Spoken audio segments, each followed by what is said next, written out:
এখন আমরা দ্রাবক নিষ্কাশনের একটা গাণিতিক রাশিমালা প্রতিষ্ঠা করব।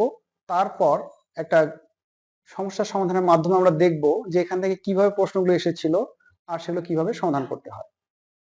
তো এই জন্য আমরা একটা ছবি খেয়াল করি, এখানে পরপর কয়েকটা সেপারেটিং ফানেলের ছবি দেওয়া আছে।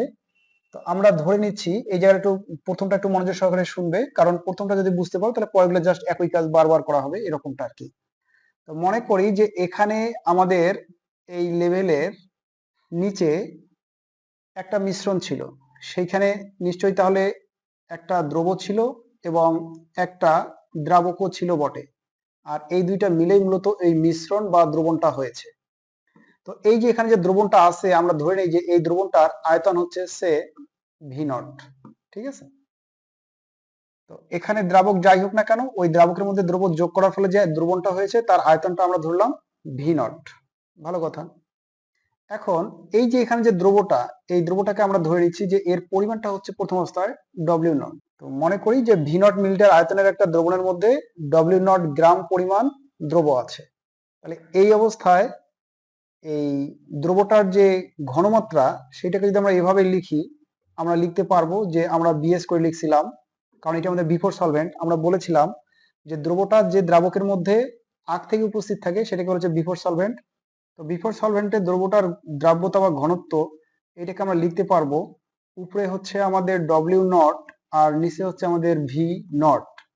আর এককটা কি হচ্ছে নিশ্চয়ই বুঝতে পারছো, যে এককটা হচ্ছে এক্ষেত্রে কিন্তু গ্রাম পার মিলিলিটার আর কি প্রকাশ করা হলো, যেহেতু এটা আমরা মিলিলিটার ধরছি। আচ্ছা, তো এটা নিয়ে কোনো সমস্যা নাই। সমস্যা এখন থেকে শুরু হবে যখন আমরা আফটার সলভেন্ট যোগ করব। তারপর মনে করা যাক যে এইখানে আমরা ভি ওয়ান মিলিলিটার আয়তনের একটা আফটার সলভেন্ট আমরা যোগ করছি। আফটার সলভেন্ট এই পর্যন্ত যোগ করলাম ভি ওয়ান মিলিলিটারের, হ্যাঁ। যোগ করার পর ভালো করে মনে করা যাক যে তোমার উলট পালট করে কিছুক্ষণ রেখে দিলাম। এখন উলট পালট করে কিছুক্ষণ রেখে দেওয়ার ফলে কি হবে, এখান থেকে কিছু দ্রব মাইগ্রেট করে কিন্তু আফটার সলভেন্টে যাবে। এখানে কিছু দ্রব মাইগ্রেট করে আফটার সলভেন্টে যাবে, যাওয়ার ফলে কি হবে, বিফোর সলভেন্টের মধ্যে দ্রবের পরিমাণ কিন্তু কমে যাবে। তো বিফোর সলভেন্টের মধ্যে যদি দ্রবের পরিমাণ কমে যায়, হ্যাঁ, এবং সেখানে সামঞ্জস্য অর্জিত হবে। আমরা মনে করি যে আফটার সলভেন্ট যোগ করার পর এইখানে এবার যে দ্রবটুকু আছে সেই দ্রবটার ভর হচ্ছে, মনে করা যাক হচ্ছে যে ডব্লিউ ওয়ান গ্রাম। অর্থাৎ আফটার সলভেন্ট যোগ করার পর কিছু দ্রব বিফোর সলভেন্ট ত্যাগ করে আফটার সলভেন্টে চলে গেছে। তো কি পরিমাণ চলে গেছে সেটা আমি জানি না, তবে এটুকু আমরা ধরে নিচ্ছি যে ওই দ্রব চলে যাওয়ার পর, বিফোর সলভেন্ট ত্যাগ করার পর বিফোর সলভেন্টের মধ্যে আর যে পরিমাণ দ্রব অবশিষ্ট থাকে, এটাকে আমরা বলতে পারি অবশিষ্ট। হ্যাঁ, অবশিষ্ট ওই দ্রবটার পরিমাণ হচ্ছে ডব্লিউ ওয়ান গ্রাম। তাহলে এখন তোমরা আমাকে বলো তো এখানে কি পরিমাণ দ্রব তাহলে চলে গিয়েছিল। তাহলে এই আফটার সলভেন্টের মধ্যে দ্রবের যে পরিমাণটা হবে, আগে ছিল ডব্লিউ নট, আর এখন এখানে অবশিষ্ট আছে ডব্লিউ ওয়ান গ্রাম। তাহলে এই বাকি যেটুকু থাকে সেটা কিন্তু আমাদের আফটার সলভেন্টে চলে গেছে। এটা আমাদের আফটার সলভেন্ট, এই পর্যন্ত এটা হচ্ছে আমাদের আফটার সলভেন্টে চলে গেছে। আর এখানে আগের মতোই যে পরিমাণ দ্রাবক ছিল বা দ্রবণের যে আয়তনটা ছিল, সেটাকে যদি আমরা ভি নট বলি তাহলে ভি নট মিলিলিটার হিসেবে লেখা যাবে, ভি নট মিলিলিটার। আর এখানে আমরা কিন্তু যোগ করেছি ভি ওয়ান মিলিলিটার আয়তনের দ্রবণ যোগ করেছি, ভি ওয়ান মিলিলিটার আমরা যোগ করেছি। তাহলে এই অবস্থায় বিষয়টা আমি আরেকবার একটু বলি, কারণ প্রথমটা যদি বুঝতে পারো তাহলে পরেরগুলো আর বুঝার কোনো ব্যাপার হবে না। তাহলে বলা হচ্ছে মনে করি ভি নট মিলিলিটার আয়তনের কোনো দ্রবণের মধ্যে ডব্লিউ নট গ্রাম পরিমাণ দ্রব আছে। এই দ্রবণটার মধ্যে একটা আফটার সলভেন্ট যোগ করা হলো, ফলে দেখা গেল যে কিছু পরিমাণ দ্রব বিফোর সলভেন্ট ত্যাগ করে আফটার সলভেন্টে চলে গেছে। তো কি পরিমাণ চলে গেছে সেটা আমরা জানি না, তবে আমরা এটুকু জানি যে আমাদের বিফোর সলভেন্টের মধ্যে বা আগের যে দ্রাবকটা ছিল সেই দ্রাবকটার মধ্যে আর মাত্র ডব্লিউ ওয়ান গ্রাম পরিমাণ দ্রব অবশিষ্ট আছে, অবশিষ্ট আছে। তা এই যে, তাহলে এখন যদি আমরা আগে কি পরিমাণ ছিল আর অবশিষ্ট কি পরিমাণ আছে সেটা যদি আমরা যদি বিয়োগ করি, তাহলে কি পরিমাণ দ্রব আফটার সলভেন্টে চলে গেছে মনে হয় আমরা পাবো। তা এই জন্য আমরা এটা বিয়োগ করে এই পরিমাণ আমাদের আফটার সলভেন্টে চলে গেল। এখন এই অবস্থায় একটা বিষয় খেয়াল করে দেখো তো, ঘনমাত্রাগুলো কেমন হচ্ছে, এখানে আমরা আফটার সলভেন্টের ঘনমাত্রা, দ্রবের ঘনমাত্রা যদি আমরা বলি তাহলে এভাবে বলতে পারবো যে আফটার সলভেন্টের দ্রবের ঘনমাত্রা হচ্ছে, সেখানে পরিমাণটা হচ্ছে W0 মাইনাস হচ্ছে W1, আর নিচে হচ্ছে আয়তনটা V1 মিলিলিটার আয়তন যোগ করছি, তাহলে আয়তন হচ্ছে V1। এটা কিন্তু আফটার সলভেন্টের ঘনমাত্রা। এই অবস্থায় বিফোর সলভেন্টের ঘনমাত্রাটা কেমন হচ্ছে, বিফোর সলভেন্টের দ্রবের যে ঘনমাত্রা হচ্ছে সেটা হচ্ছে এরকম। বিফোর সলভেন্টের দ্রবের ঘনমাত্রা হচ্ছে, এখানে অবশিষ্ট থাকলো কতটুকু, W1 গ্রাম পরিমাণ, W1 গ্রাম পরিমাণ অবশিষ্ট থাকলো, আর এর আয়তনটা হচ্ছে V0। তো আমাদেরকে নান্সের বন্টন সূত্র বলতেছে যে যদি এগুলো কথা যদি সত্যি হয় তাহলে বন্টন গুণাঙ্ক কেডি, এইটাকে লেখা যাচ্ছে এভাবে যে কেডি সমান হচ্ছে, উপরে হচ্ছে আফটার সলভেন্টের ঘনমাত্রা অর্থাৎ আফটার সলভেন্টের দ্রবের ঘনমাত্রা, এবং নিচে হচ্ছে বিফোর সলভেন্টে দ্রবের ঘনমাত্রা। এখন মানগুলো যদি আমরা বসিয়ে দিই তাহলে আমরা ছোট্ট একটা হিসাব নিকাশ করতে পারবো যে বা কেডি ইজ ইকুয়াল হচ্ছে, আফটার সলভেন্টের ঘনমাত্রা কি হচ্ছে, আফটার সলভেন্টের ঘনমাত্রা হচ্ছে W0 মাইনাস হচ্ছে W1, আর নিচে হচ্ছে V1, আর বিফোর সলভেন্টের দ্রবের ঘনমাত্রা হচ্ছে W1 বাই হচ্ছে V0। আচ্ছা, আমাদের টার্গেট কি, আমাদের টার্গেট হচ্ছে মূলত এই কি পরিমাণ অবশিষ্ট থাকবে দ্রব্য সেইটা বের করা, অর্থাৎ আমরা এখান থেকে যে জিনিসটা বের করব সেটা হচ্ছে আমাদের এই অবশিষ্ট থাকা যে W1 গ্রামটা আছে এই 1 গ্রামটা আমরা বের করব। তাহলে আমরা ছোট্ট একটু হিসাব নিকাশ করে নিতে পারি যে বা কেডি ইজ ইকুয়াল লেখা যাচ্ছে এভাবে করে যে আমাদের V0টা উপরের সাথে গুণ হবে, তাহলে W0 মাইনাস হচ্ছে W1, এইটার সাথে গুণ হচ্ছে আমাদের V0, আর নিচে হচ্ছে W1 এর সাথে আমাদের গুণ হচ্ছে V1। সেটা হচ্ছে যে কেডি ইন্টু হচ্ছে W1 V1 is equal W0 V0 minus W1 V0, W1 V0। তো W1 V0টাকে এই পাশে নিয়ে আসলে প্লাস হয়ে যাবে, তখন কেডি W1 V1 প্লাস হচ্ছে W1 V0 R is equal হচ্ছে W0 V0।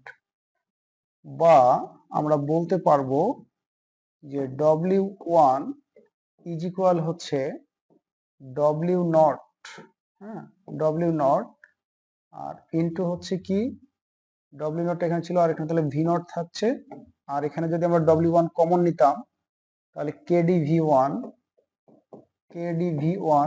Plus just V0 এরকম একটা টার্ম হতো। তো এগুলো খুব একটা জটিল না, এগুলো তোমরা শুরু করলে শেষ করতে পারবা, জাস্ট একটু বলার ক্ষেত্রে প্রথম অবস্থায় একটু বলা, এরপর আর এত ডিটেলস বলা হবে না। তাহলে এই হচ্ছে যে যখন আমরা এই আফটার সলভেন্ট যখন যোগ করব, এখানে যখন V1 মিলিটার আফটার সলভেন্ট যখন যোগ করব তখন দ্রব্য যাওয়ার পরে বিফোর সলভেন্টের মধ্যে কি পরিমাণ দ্রব্য অবশিষ্ট থাকবে তার পরিমাণ। তাহলে এইটা আমাদের কি হচ্ছে, এইটা হচ্ছে বিফোর সলভেন্ট এ অবশিষ্ট অবশিষ্ট থাকা দ্রব্যের পরিমাণ, এটা কিন্তু বুঝতে হবে দ্রব্যের পরিমাণ। তো আমরা তো নিষ্কাশিত পরিমাণ নির্ণয় করতে যাচ্ছি, তাহলে এইটা আমরা যদি নিষ্কাশিত পরিমাণ যদি পেতে চাই তাহলে কি করতে হবে, আমাদের আগে যে ছিল W0 সেখান থেকে আমাদের এই W1 যদি আমরা বাদ দেই তাহলে কিন্তু নিষ্কাশিত কি পরিমাণ হয়েছে সেটা আমরা পাবো। তো যাই হোক, সেটা আমাদের আলাদা হিসেব। তাহলে আশা করা যায় প্রথম ধাপে বিফোর সলভেন্টে কি পরিমাণ অবশিষ্ট থাকবে সেটা আমরা বের করতে পারছি।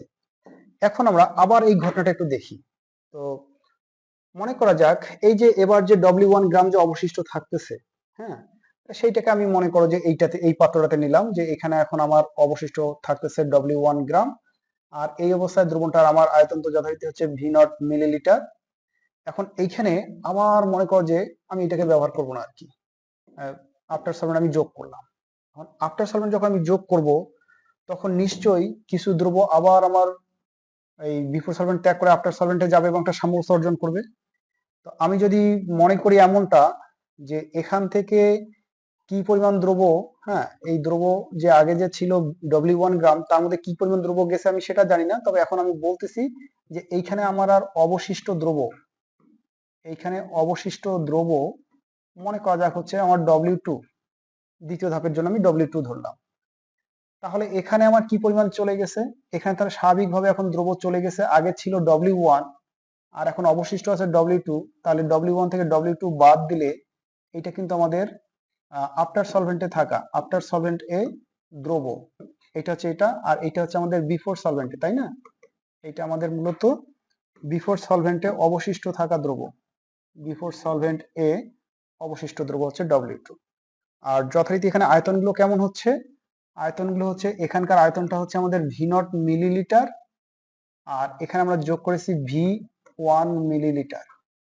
আবার যদি আমরা V1 মিলিলিটার পরিমাণ আফটার সলভেন্টকে এখানে যোগ করি, তাহলে যোগ করার পর কিছুক্ষণ উলট পালট করে রাখিয়ে দিলে দেখা যাবে যে আমাদের এরকম একটা হচ্ছে। তো এই অবস্থায় আবার আমাদের ঘনমাত্রাগুলো কিরকম হবে, আবার আগের মতো ঘনমাত্রাগুলো হচ্ছে।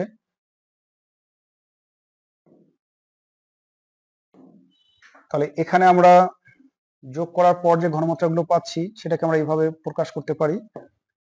এইখানে এই পাত্রে আর কি, এই পাত্রে আমাদের আফটার সলভেন্ট, আচ্ছা বিফোর সলভেন্টের কথা যদি চিন্তা করি, বিফোর সলভেন্টের দ্রাব্যতা হচ্ছে, এখানে অবশিষ্ট আছে W2 আর আয়তনটা হচ্ছে V0।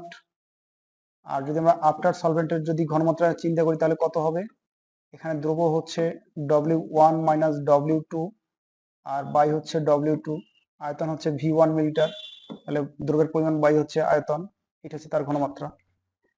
এখন আবার যদি আমরা যদি এই আফটার সলভেন্ট বিফোর সলভেন্ট অর্থাৎ কেডি এর মান যদি বসাই দেই, তাহলে কেডি এর এই মানে বসাই দিলে কিন্তু আবার আমরা হিসাব নিকেশ করে একটা কিছু কিন্তু পাবো। তো সেটা কিরকম হবে, সেটা যদি আমরা একটু এভাবে একটু হিসাব নিকেশ করে বলি, এবার একটু মাঝে মধ্যে একটু জাম্পিং করা হবে, কারণ আগের কথাগুলোই বারবার ঘুরে আসবে, এক কথা বারবার বললে হয়তো তোমার বিরক্ত হবা। তাহলে কেডিতে এবার কি হচ্ছে, উপরে হচ্ছে আফটার সলভেন্ট, আফটার সলভেন্ট কিরকম হচ্ছে W1 মাইনাস হচ্ছে W2 আর নিচে হচ্ছে V1, আর বিফোর সলভেন্টের ঘনমাত্রাটা হচ্ছে W2 বাই হচ্ছে V0। এরপর কি হবে, এরপর কেডি সমান আমরা লিখতে পারবো কেডি, আর এখানে হচ্ছে যে তোমার V1W2 ইজ ইকুয়াল হবে তোমার এখানে V0টা উপরে চলে যাবে, V0টা উপরে চলে গেলে হচ্ছে W1 V0 মাইনাস হচ্ছে W2 V0। তারপর কি হবে, তারপর কেডি যদি আমরা যদি কমন নেই এখানে, তাহলে V1W2 হবে, বা আমরা এইভাবে লিখতে পারবো যে এখানে হচ্ছে আমাদের W1 ইন্টু হচ্ছে আমাদের V0 আর নিচে হচ্ছে কেডি আর হচ্ছে V1 প্লাস হচ্ছে V0, এরকম একটা অবস্থা চলে আসতেছে। হিসেবে করে দেখো এরকমটা আসবে। তো এইটাকে আমি যদি একটু গুছাই যদি একটু লিখতাম তাহলে মনে হয় যে এভাবে লেখা যেত, সেটা হচ্ছে যে W1 আর উপরে হচ্ছে V0, নিচে হচ্ছে কেডি V1 প্লাস হচ্ছে V0, এরকম মনে হয় একটা কিছু হতো। জাস্ট কিছু করে একটু সাজা লিখছি শুধু, এটাকে একটু ব্র্যাকেট দেওয়া উচিত। আচ্ছা, এরপরে যদি আমরা একটু এভাবে একটু লিখি যে বা, তাহলে হচ্ছে কেডি এইটা সমান হচ্ছে এই যে W1টা যা আছে ওখানে এই মানটা বসাই দিতে চাই, এই W1 সমান যেটা হলো এটা বসাই দিতে চাই। তাহলে দিলে কি হবে, W0 হবে, আর এখানে হচ্ছে V0 উপরে আছে আর নিচে হচ্ছে কেডি ইন্টু V1 প্লাস হচ্ছে V0, আর এখানে আবার আর একটা আছে এরকম একই রকম V0 KD into V1 plus হচ্ছে V0, এরকম হচ্ছে। তাহলে সেক্ষেত্রে আমরা একটা কথা বলতে পারি যে অতএব এখানে সরি এটা কেডি না, এইটা তো আমাদের হচ্ছে কেডি তো আমরা এখানে করছি, এটা আমাদের হচ্ছে W2, তাই না? এইটা মানটা আমাদের এইটা কেডি না, এটা আমরা কমন নিয়েছিলাম মূলত W2, কেডি তো আমাদের এখানে চলে গেছে, এটা হচ্ছে W2। তাহলে W2 সমান লেখা যাচ্ছে W1 ইন্টু এত, তাহলে এটাকে আমরা একটু চেঞ্জ করে বলি যে এটা হচ্ছে আমাদের W2 সমান এরকম হচ্ছে। তাহলে ফাইনালি দেখা যাচ্ছে যে এই W2 সমান যে জিনিসটা লেখা যাচ্ছে সেটা হচ্ছে এরকম, একটু অন্য কালি দিয়ে একটু লিখি, সেটা হচ্ছে যে W2 is equal W0 R into হচ্ছে V0 বাই হচ্ছে কেডি V1 প্লাস হচ্ছে V0 আর এইটার উপর হচ্ছে একটা স্কোয়ার, দুটি একই রকম হওয়ার কোনো স্কোয়ার। তাহলে একটা বিষয় খেয়াল করে দেখো, এখানে সুন্দর একটা মিল খুঁজে পাওয়া যাচ্ছে। মিলটা কিরকম জানো, যখন দেখো এখানেও কিন্তু একটা কথা বলে রাখা ভালো, সেটা হচ্ছে যে এখানে যে এই যে W2 যে আছে এটা কিন্তু হচ্ছে বিফোর সলভেন্ট এ অবশিষ্ট থাকা, অবশিষ্ট থাকা, কখন অবশিষ্ট থাকা, দ্বিতীয়বার অবশিষ্ট থাকা এই যে দ্রবের পরিমাণটা হচ্ছে কিন্তু W2। তাহলে যখন আমরা প্রথমবার যখন আমরা আফটার সলভেন্ট যোগ করলাম V1 মিলিলিটার পরিমাণ, যোগ করার পর আমাদের বিফোর সলভেন্টে যে অবশিষ্ট থাকলো W1 গ্রাম, তার রাশিমালা হচ্ছে এটা। তারপর আবার ওই W1 গ্রামকে V0 মিলিতে নিয়ে যখন আবার দ্বিতীয়বার যখন V1 মিলিটার আফটার সলভেন্ট যোগ করলাম, তখন দ্বিতীয়বার আমাদের অবশিষ্ট থাকলো হচ্ছে W2, সেটা হচ্ছে W2 সমান হচ্ছে এইটা। তো এই সমীকরণটাতে একটা বিষয় লক্ষ্য করা যাচ্ছে, এইটা একটু মনোযোগ সহকারে একটু দেখো, সেটা হচ্ছে যে এইখানে যখন 2 হচ্ছে তখন এইখানে একটা স্কোয়ার হচ্ছে, এখানে যখন 1 হচ্ছে তখন এখানে একটা পাওয়ার একটা বিবেচনা করাই যায়। তাহলে আমরা ইন জেনারেলি কিন্তু বলতে পারি একটা কথা, সেটা হচ্ছে আমি একটু এটাকে পরের সমীকরণ লিখবো। তাহলে কি হচ্ছে, n সংখ্যক বার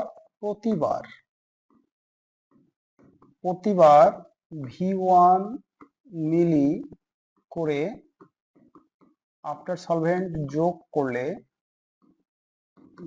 করলে বিফোর সলভেন্ট এ অবশিষ্ট দ্রবের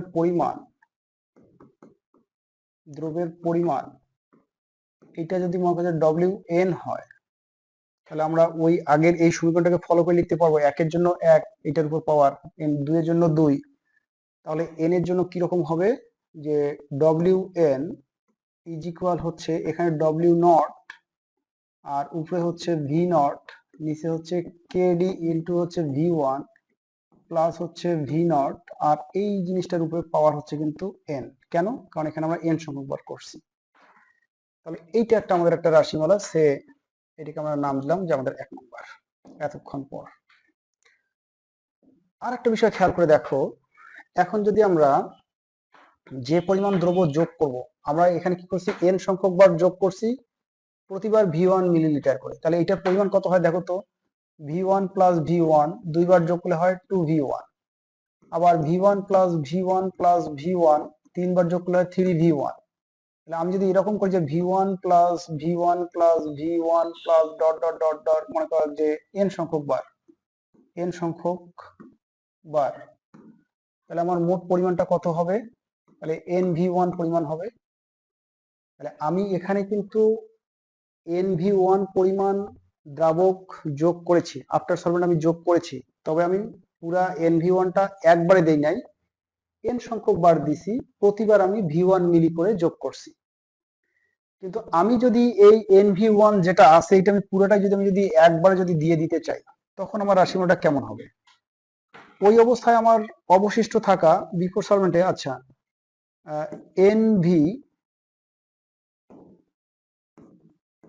NV1 মিলি আফটার সলভেন্ট যদি একবারে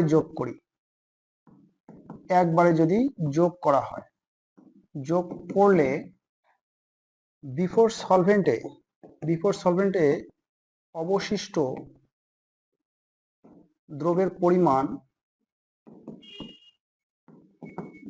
পরিমাণ এক্ষেত্রে যদি আমরা ধরে নেই যে এটা হচ্ছে সে WN প্রাইম, তাহলে আমরা WN প্রাইম এইটা সমান আমরা লিখতে পারবো।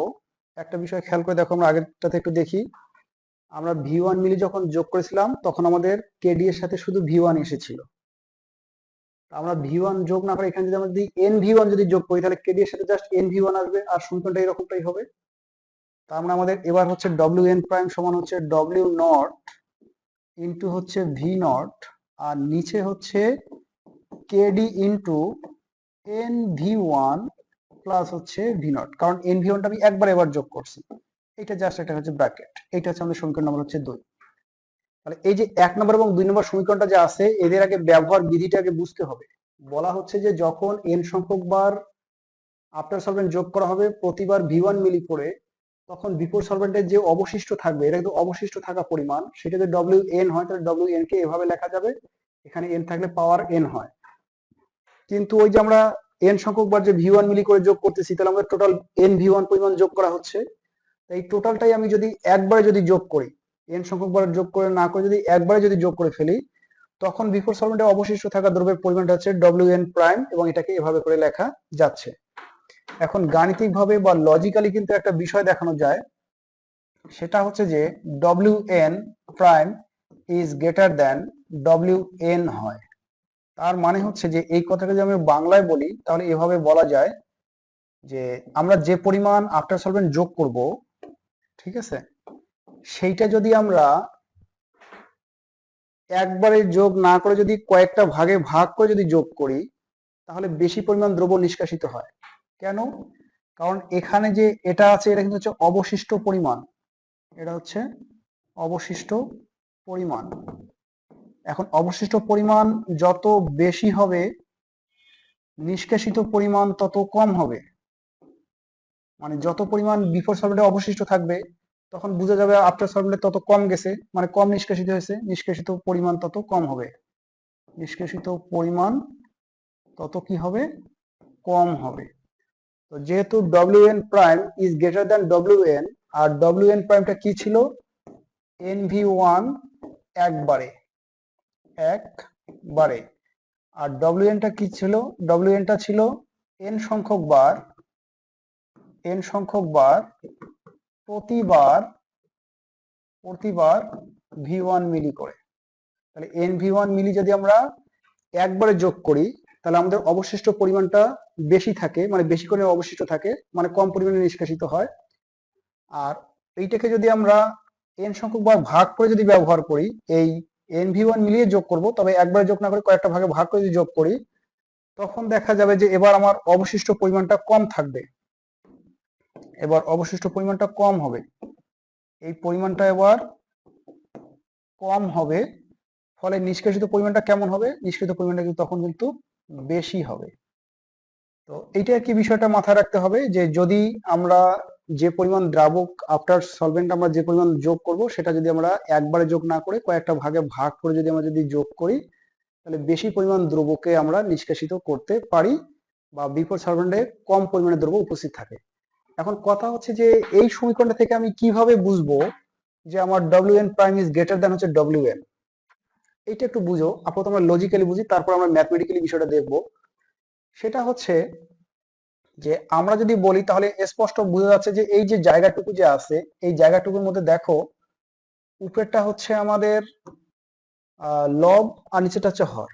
লবে কিন্তু শুধু ভিনট আছে, আর হরে কিন্তু ভিনটের সাথে একটা কিছু যোগ অবস্থায় আছে। এর মানে কি? এর মানে হচ্ছে যে লব অপেক্ষা হরের মানটা বড়।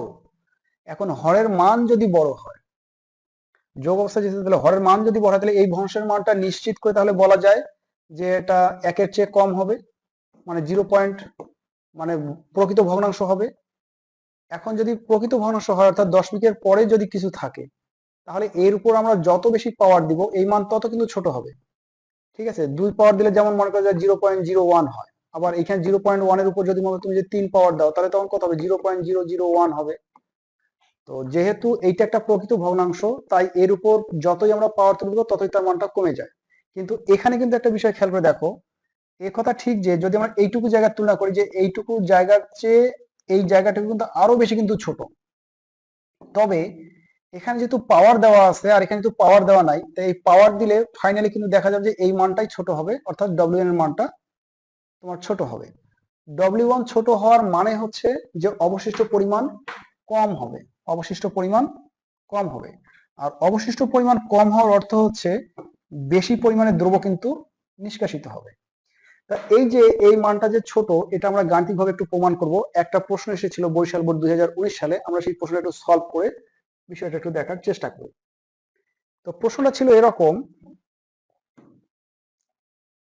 মনে করা যাক ওখানে বলেছিল এভাবে যে এখানে একটা পাত্র দেওয়া আছে, হ্যাঁ, এখানে একটা পাত্র দেওয়া আছে, পাত্রের মধ্যে বলা ছিল যে 200 তোমার মিলিলিটার পরিমাণ এখানে কার্বন টেট্রাক্লোরাইড আছে, CCl আছে 200 মিলিলিটার। আর একটা পাত্র আছে, এখানে 200 মিলিলিটার পরিমাণ একটা দ্রাবক ছিল, ওখানে দ্রাবকটার নাম বলা নাই, তো ধরা যাক যে পানি ছিল। আর এইখানে কিন্তু 2 গ্রাম পরিমাণ আয়োডিন যোগ করা ছিল। তার মানে এই দ্রবণের মধ্যে 2 গ্রাম পরিমাণ আয়োডিন যোগ অবস্থায় ছিল, আর এখানে আমাদের 200 মিলি একটা কার্বন টেট্রাক্লোরাইড ছিল। এখন একটা বিষয় খেয়াল করে দেখো যে এখানে মূলত দ্রাবক হচ্ছে দুইটা, এই পানি একটা দ্রাবক, ঠিক আছে, আর এই কার্বন টেট্রাক্লোরাইড কিন্তু একটা কিন্তু দ্রাবক, একটি দ্রাবক। তো এই যে দুইটা যে দ্রাবক আছে, এই দ্রাবক দুইটার মধ্যে বিফোর সলভেন্ট কোনটা আর আফটার সলভেন্ট কোনটা? তো বিফোর সলভেন্টের সময় আমরা কিন্তু বলছিলাম যে দ্রবটা যে দ্রাবকের মধ্যে পূর্ব থেকে উপস্থিত থাকে সেটা হচ্ছে বিফোর সলভেন্ট। তার মানে এই দ্রাবকটা হচ্ছে আমাদের বিফোর সলভেন্ট অর্থাৎ বিএস, আর এই দ্রাবকটা হচ্ছে আমাদের আফটার সলভেন্ট হচ্ছে এএস। এখন দেওয়ার পর বলেছে যে আমরা যদি এই এ পাত্রের দ্রবণকে যদি আমরা দুই ভাবে ব্যবহার করি, একটা উপায় হচ্ছে যে সবটুকুকে আমরা একবারে ব্যবহার করব, একবারে সবটুকু ব্যবহার করব, মানে এখানে যে 200 মিলি আছে 200 মিলি আমরা একবারে ব্যবহার করব, তখন কি পরিমাণ নিষ্কাশিত হবে সেটা বের করতে বলছে। আর এটাকে একবারে ব্যবহার না করে যদি 5 বারে যদি ব্যবহার করা হয়, অর্থাৎ n ইকুয়াল যদি 5 হয়, তার মানে হচ্ছে যে 5 বারে ব্যবহার করলে কত হবে, প্রতিবার 40 করে হচ্ছে, কারণ 200-কে 5 দ্বারা ভাগ করলে 40 হচ্ছে, তাহলে প্রতিবার 40 মিলি করে যোগ করতে হবে। যোগ করলে কি পরিমাণ নিষ্কাশিত হবে সেটাও বাইর করতে বলছে। বাইর করে বলছে যে তাহলে কোন পদ্ধতিতে অধিক পরিমাণ আয়োডিন নিষ্কাশিত হবে, মানে কোনটাতে বেশি পরিমাণ নিষ্কাশিত হবে। তাহলে এখানে একটা বিষয় খেয়াল করে দেখো, এই বিফোর সলভেন্টটা যে আছে, এই বিফোর সলভেন্টের মধ্যে যে আয়োডিন আছে, এই আয়োডিনটাকে নিষ্কাশন করা হয়েছে এই আফটার সলভেন্ট দ্বারা। এটা কিন্তু হচ্ছে আমাদের আফটার সলভেন্ট, এটাকে আমরা বলতে পারি এটা হচ্ছে আফটার সলভেন্ট। তো এই গাণিতিক সমস্যাটা আমরা সমাধান করব। এখানে আর একটা তত্ত্ব দেয়া আছে, সেটা হচ্ছে যে পানি ও কার্বন টেট্রাক্লোরাইডে আয়োডিনের বন্টন গুণাঙ্ক যথাক্রমে, এই কথাটা একটু ইম্পর্টেন্ট, এটা বলার পর হয়তো আমরা আলোচনায় আমাদের যেতে হবে। সেটা হচ্ছে যে এখানে বলছে যে পানি ও আরেকটা দেওয়া হচ্ছে কার্বন টেট্রাক্লোরাইড, পানি ও কার্বন টেট্রাক্লোরাইড এ আয়োডিনের বন্টন গুণাঙ্ক, আয়োডিন এর বন্টন গুণাঙ্ক মানে হচ্ছে কেডি, বন্টন গুণাঙ্ক ওরা বলছে 0.0125, এইভাবে বলছে। এখন এইখানে কিছু কথা বা যে সমস্যাটা তোমরা ফেস করবা, এক এক বইয়ে কিন্তু এক একভাবে কিন্তু প্রবলেমগুলো সলভ করে দেয়া আছে, কারোটাই ভুল না, সবারটাই ঠিক আছে। তবে আমার যেটা মনে হয় যে আমি যেটা করাচ্ছি যে এইটা হচ্ছে সবচেয়ে অথেন্টিক। কেন অথেন্টিক তার একটা আবার লজিক আছে, খালি বললে তো হবে না, লজিক আছে। লজিকটা হচ্ছে আমরা যখন কেডি যখন ব্যবহার করেছিলাম, একটা বিষয় খেয়াল করে দেখো, কেডি যখন আমরা ব্যবহার করেছিলাম তখন আমরা বলেছিলাম যে উপরে থাকবে আফটার সলভেন্টের মোলার ঘনমাত্রা, মানে আফটার সলভেন্টের দ্রবের মোলার ঘনমাত্রা, আর নিচে হচ্ছে আমাদের বিফোর সলভেন্টের দ্রবের মোলার ঘনমাত্রা। এইখানে আমাদের পানি কিন্তু হচ্ছে আমাদের বিফোর সলভেন্ট, পানি হচ্ছে বিফোর সলভেন্ট, আর কার্বন টেট্রাক্লোরাইড কিন্তু হচ্ছে আমাদের আফটার সলভেন্ট। তো এখানে বলছে পানি ও কার্বন টেট্রাক্লোরাইডে আয়োডিনের বন্টন গুণাঙ্ক হচ্ছে এত। তাহলে পানি মানে হচ্ছে যে উপরে হচ্ছে যখন পানি থাকে আর নিচে যখন কার্বন টেট্রাক্লোরাইড হিসেবে দ্রাবক থাকে, এই অবস্থায় ওইখানে আয়োডিনের যে বন্টন গুণাঙ্ক সেটা সে আমরা যদি কে ডি প্রাইম বলি, তাহলে এই অনুপাতটা হচ্ছে 0.125, 0.0125। এখন আমার প্রশ্ন হচ্ছে যে আমরা যে রাশিমালায়, আমাদের এই যে রাশিমালা যে কেডি আছে, এই যে আমাদের যে কেডি গুলো আছে, এই কেডিতে কি আমরা কি সরাসরি কি এই মানটা কি বসাই দিতে পারবো? কেডিতে এই মানটা আমরা সরাসরি বসাই দিতে পারবো কিনা? অ্যান্সার হচ্ছে যে না, আমরা কিন্তু পারবো না। কারণ আমাদের এখানে আফটার সলভেন্ট হচ্ছে আমাদের এখানে যেভাবে আমরা লিখেছি, তাতে আমাদের আফটার সলভেন্ট, এটা কিন্তু একটু মনোযোগ সহকারে দেখো, এটা কিন্তু তোমাকে কিন্তু একদম মানে বিভ্রান্ত করবে। সেটা হচ্ছে এখানে আমাদের যেভাবে লিখছি তাতে কেডি আমাদের আফটার সলভেন্ট হচ্ছে কার্বন টেট্রাক্লোরাইড, মানে আমাদের উপরে কার্বন টেট্রাক্লোরাইডের আয়োডিনের দ্রাব্যতা প্রয়োজন, আর নিচে আমার পানিতে আয়োডিনের দ্রাব্যতা কত সেইটা প্রয়োজন। কিন্তু প্রশ্নে দেওয়া আছে পানি ও কার্বন টেট্রাক্লোরাইডে আয়োডিনের বন্টন গুণাঙ্ক হচ্ছে 0.0125।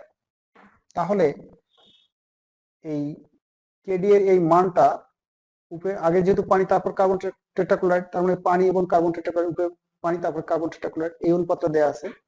তাহলে আমার এইটা কিন্তু আমি সরাসরি কেডি হিসাবে ব্যবহার করতে পারবো না। এটা কেডি হিসাবে সরাসরি কি করা যাবে না, ব্যবহার করা যাবে না। তাহলে কিভাবে ব্যবহার করতে হবে? এটাকে ব্যবহার করা যাবে, দেখো যদি কেডি প্রাইম যদি আমরা যদি এইটা যদি 1 বাই যদি করে নেই, তাহলে কিন্তু আমাদের উপরে কিন্তু যাচ্ছে কার্বন টেট্রাক্লোরাইডে দ্রবটার মোলার ঘনমাত্রা, আর নিচে হচ্ছে পানিতে দ্রবটার মোলার ঘনমাত্রা হচ্ছে। এই অবস্থায় যদি হয় তাহলে আমাদেরকে তো এইটা হচ্ছে আমাদের কেডি প্রাইমটা হচ্ছে আমাদের এত, আমাদের কেডি প্রাইমটার মানটা হচ্ছে এত। তাহলে এখন কি করতে হবে? তাহলে আমি যদি এখন এই অনুপাতটা যদি এখন পেতে চাই, হ্যাঁ, এই অনুপাত যদি এখন পেতে চাই, অর্থাৎ যদি আমি কার্বন টেট্রাক্লোরাইড এবং পানি এইখানে দ্রাব্যতার যে অনুপাত আছে সেটা যদি পেতে চাই, তাহলে এখন আমাকে 1/0.125 করে নিতে হবে, 0.0125 করতে হবে। করলে যা হবে সেটা হচ্ছে আমার কেডি। তো একটু দেখি কেডিটা কত হচ্ছে।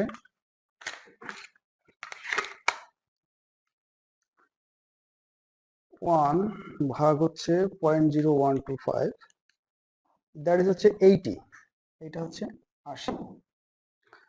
তাহলে এই জায়গাটাতে কিন্তু একটা গুরুত্বপূর্ণ একটা বিষয়, এটা তোমাদেরকে একটু কন্ট্রোল করতে পারতে হবে এবং খুবই গুরুত্বপূর্ণ। সেটা হচ্ছে যে আমরা যে এখানে যে কেডিটা যে ব্যবহার করেছি, এই কেডিটা হচ্ছে আমাদের উপরে আফটার সলভেন্ট থাকবে আর নিচে কিন্তু বিফোর সলভেন্ট থাকবে। এখন একটা বিষয় খেয়াল করে দেখো, এই প্রশ্ন যদি এভাবে না বলে যদি এভাবে বলতো, যে বললো যে কার্বন টেট্রাক্লোরাইড ও পানিতে পানিতে আয়োডিন এর বন্টন গুণাঙ্ক কেডি সমান, সে বললো 0.0125, তখন আমরা সরাসরি কিন্তু এটা কিন্তু বসাই দিতে পারতাম, কারণ কার্বন টেট্রাক্লোরাইড উপরে, পানি হচ্ছে নিচে, তখন তো এটাই বসাইতাম। কিন্তু আমাদের সেটা বলে, বলছে পানি ও কার্বন টেট্রাক্লোরাইড আয়োডিনের বন্টন গুণাঙ্ক হচ্ছে এত, কিন্তু আমাদের দরকার কার্বন টেট্রাক্লোরাইড ও পানিতে আয়োডিনের বন্টন গুণাঙ্ক। এই জন্য কিন্তু আমাদের এই মানটা 1 বাই করে হবে নাকি হবে না, এই বিষয়টা কিন্তু কন্ট্রোল করতে পারতে হবে। ঠিক আছে, এটা আমাদের প্রয়োজন নাই, এটা আমাদের মুছে দিতে পারি। যাই হোক, তাহলে আশা করি বিষয়টা তোমরা বুঝতে পারছো। এখন আমরা এই গাণিতিক সমস্যাটা একটু সমাধান করে দেখতে চাই কি হয়। তাহলে প্রশ্নটা হচ্ছে এরকম, যে একটা পাত্রে 200 মিলি কার্বন টেট্রাক্লোরাইড আছে, আর একটা পাত্রে 200 মিলি পানির মধ্যে 2 গ্রাম পরিমাণ আয়োডিনকে এখানে মনে করা যাক যে তোমার দ্রবীভূত করে রাখা আছে। এই কার্বন টেট্রাক্লোরাইড দিয়ে আয়োডিনকে নিষ্কাশন করতে হবে। তো নিষ্কাশনের দুইটা পদ্ধতি, একটা হচ্ছে একবারে 200 মিলি ব্যবহার করতে পারো, অথবা আর একটা বলছে যে 5 বার ব্যবহার করবে, প্রতিবার এখানে তুমি 40 মিলি করে ব্যবহার করবে। তাহলে কোন পদ্ধতিতে নিষ্কাশন বেশি হবে সেটা আমরা নির্ণয় করবো। আমরা একটু আগে যেভাবে লিখেছিলাম, তাতে আমরা এই পদ্ধতির একবারে যখন ব্যবহার করি ওইটাকে আমরা বলছিলাম WN প্রাইম, আর এই পদ্ধতি যখন আমরা নিষ্কাশন করি তখন আমরা ওইটাকে বলেছিলাম যে WN। আর আমাদের সূত্রটা কেমন ছিল সেটা তো নিশ্চয়ই মনে আছে, যে WN প্রাইম সমান আমরা লিখছিলাম যে W নট, আর হচ্ছে উপরে হচ্ছে V নট, আর নিচে হচ্ছে KD ইন্টু হচ্ছে NV1, আর প্লাস হচ্ছে V নট। এটা হচ্ছে আমাদের একবারে ব্যবহার করলে। আর WN টা কেমন ছিল? WN টা ছিল W নট, আর উপরে ছিল V নট, আর নিচে ছিল KD V1 প্লাস হচ্ছে V নট, আর এখানে পাওয়ার ছিল N। তো আমরা এখন এখানে একটু আইডেন্টিফাই করি KV1, KV0 আর KW0। একটা বিষয় খেয়াল করে দেখো, এখানে যদি আমরা দেখি তাহলে দেখব এখানে আমাদের এটা আফটার সলভেন্ট। তাহলে এই যে 200 মিলি যে এখানে আছে, এইটা হচ্ছে আমাদের NV1। NV1 কেন বললাম? যেহেতু টোটাল পরিমাণটা 200 মিলি, তাই এটা কিন্তু আমরা এই টোটাল পরিমাণটাকে আমরা NV1 বলছি। আর এখানে এন এর যে মানটা আছে, এই এন এর মানটা কিন্তু হচ্ছে 5 বারে ভাগ করে, তাই না? 5 বারে ভাগ করে ব্যবহার করতে বলছে, তাহলে এই এন এর মানটা হচ্ছে 5, এন এর মানটা হচ্ছে 5। আচ্ছা, তাহলে V1 গেল। ভি নট কোনটা? ভি নট হচ্ছে এই প্রথম যে দ্রাবকটা ছিল বিফোর সলভেন্ট, এর আয়তনটা হচ্ছে ভি নট। তাহলে এই 200 হচ্ছে ভি নট, 200 হচ্ছে ভি নট। আর এই 2 গ্রামটা হচ্ছে কিন্তু আমাদের ডব্লিউ নট, আদি পরিমাণ ছিল এইটা, এখান থেকে নিষ্কাশিত হয়েছে। এখন আমরা সমস্যাটা একটু সমাধান করি। তাহলে আমরা প্রথমে বলি যে NV1 পরিমাণ, NV1 এর মানটা একটু পাশে একটু বলে দেই। NV1 ইকুয়াল কত ছিল? 200 মিলি ছিল। 200 মিলি পরিমাণ কার্বন টেট্রাক্লোরাইড একবারে ব্যবহার করলে, পরিমাণ একবারে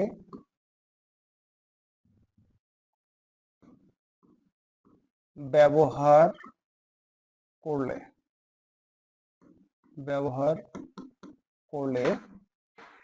বিফোর সলভেন্ট এ অবশিষ্ট থাকে। আমরা আগে অবশিষ্টটাকে বের করব, তারপর আমাদের আদি অবস্থা থেকে অবশিষ্টটা বাদ দিলে কিন্তু আমরা নিষ্কাশিত অবস্থাটা পাবো।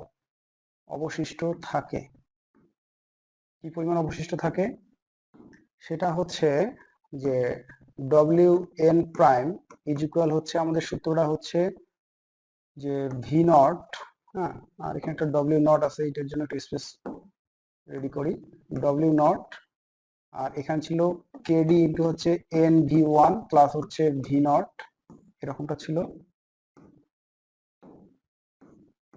আচ্ছা, এখন মানগুলো যদি বসিয়ে দেই, মানগুলো মোটামুটি মুখস্থ হয়ে গেছে। ডব্লিউ নট হচ্ছে 2 গ্রাম, আর ভি নটটা হচ্ছে পানির যে আয়তনটা সেটা হচ্ছে 200 মিলি।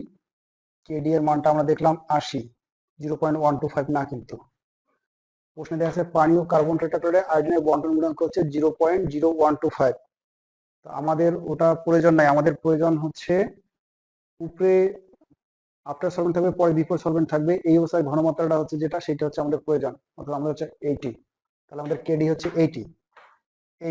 এইটা ইনটু কত লিখতে হবে, আমাদের এন ভি ওয়ান টোটালিটা হচ্ছে 200 মিলি, 200 মিলি, এন ভি ওয়ানটা টোটালটা হচ্ছে 200 মিলি, আর যোগ হচ্ছে কি 200 মিলি, ঠিক আছে, কোনো পাওয়ার হবে না। তাহলে এখন এই মানটা যদি এখন আমরা হিসেব করি, তাহলে কত হচ্ছে, 2 ইন্টু 200 ভাগ হচ্ছে কেডি হচ্ছে 80 ইন্টু 200 যোগ হচ্ছে তার সাথে আবার 200, তাহলে টোটাল হচ্ছে অবশিষ্ট থাকতেছে 0.02469 গ্রাম। এটা কিন্তু আমি বলছি এটা কিন্তু অবশিষ্ট থাকে, এটা কিন্তু আমাদের নিষ্কাশিত হয়েছে তা কিন্তু না, এটা হচ্ছে আমাদের অবশিষ্ট থাকা, এটা হচ্ছে অবশিষ্ট থাকে। তাহলে নিষ্কাশিত কি পরিমাণ হয়েছে, অতএব নিষ্কাশিত হয়েছে আগে কতটুকু ছিল, আগে ছিল ডব্লিউ নট পরিমাণ হচ্ছে 2 গ্রাম ছিল, আর এখন অবশিষ্ট আছে 0.02469 এত গ্রাম, হ্যাঁ, 2.0 এগুলো লেখা যেত। তাহলে মাইনাস যদি আমরা এখান থেকে 2 করি, তাহলে মানটা হচ্ছে 1.975, 3 ঘর নিলেই হবে, এতগুলো নেওয়ার কোনো প্রয়োজন নাই। 0.1975 এত গ্রাম কিন্তু আমাদের নিষ্কাশিত হয়েছে। এটা কখন, যখন আমরা সবটুকু আফটার সলভেন্ট একবার যখন আমরা যোগ করেছি তখন। এখন আমরা একটা হিসেব করব, সেখানে আমরা দেখব যে আমরা সবটুকু আফটার সলভেন্ট একবারে যোগ না করে কয়েকটা ভাগে ভাগ করে ব্যবহার করব। সেটা কিরকম হবে, এখানে দেখো, এখানে হচ্ছে যে এবার আমরা বলি যে n ইকুয়াল 5, n ইকুয়াল 5 এত বারে প্রতিবার 40 মিলি করে। তাহলে এবার একটা হচ্ছে এরকম যে N V one is equal হচ্ছে 200, এন এর মান হচ্ছে 5, তাহলে 5 ভি ওয়ান মানে হচ্ছে 200, তাহলে অতএব ভি ওয়ান মানে কিন্তু হচ্ছে 40 এত মিলি।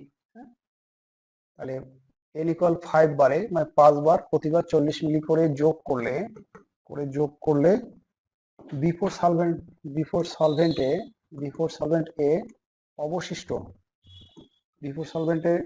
অবশিষ্ট দ্রবের পরিমাণ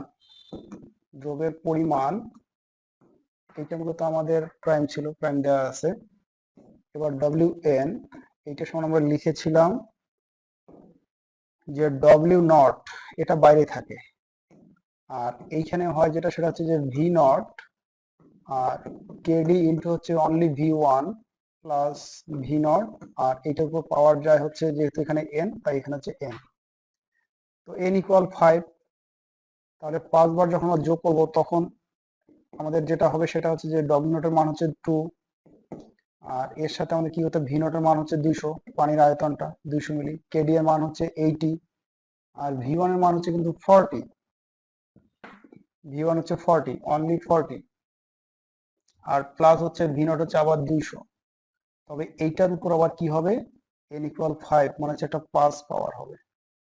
এবার কত হচ্ছে, এবার হচ্ছে আগে 200 কে ভাগ করে নিতে হবে। কত দিয়ে ভাগ করতে হবে, 4 আসতে হচ্ছে তোমার মনে হয় 32, 3200 দিয়ে 3400, 3400 দ্বারা ভাগ করতে হবে। ভাগ করলে যে ভাগফলটা পাওয়া যাবে সেটার উপরে একটা পাস পাওয়ার তুলে দিতে হবে। দিলে ভাগফলটা আসতেছে 7.07 into 10 to the power 7.04, 10 to the power হচ্ছে -7 এত গ্রাম এটা কিন্তু অবশিষ্ট থাকে।